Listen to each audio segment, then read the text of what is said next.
નમસ્કાર, સંદેશ ન્યૂઝ જોઈ રહ્યા છો આપ તમારી સાથે સત્યની સાથે અને તમામ ન્યૂઝ અપડેટ સાથે હું ઝંખના દવે। સૌપ્રથમ વાત વાતાવરણની એટલે કે ઠંડીને લઈને કરીએ। રાજ્યભરમાં ઠંડીનું જોર વધ્યું છે। લઘુત્તમ તાપમાનમાં 1 થી 2 ડિગ્રીનો ઘટાડો નોંધાયો છે, ત્યારે ઉત્તર પશ્ચિમના પવનોની દિશા બદલાતા ઠંડીમાં વધારો નોંધાયો છે।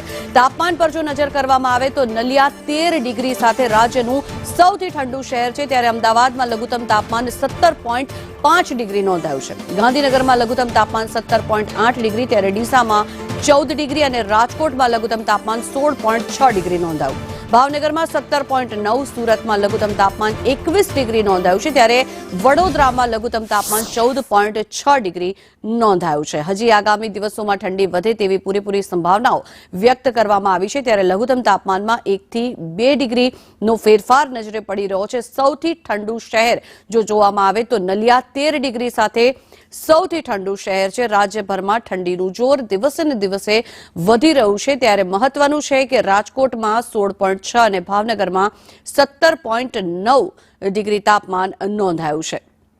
આગામી દિવસોમાં ઠંડી વધી શકે છે।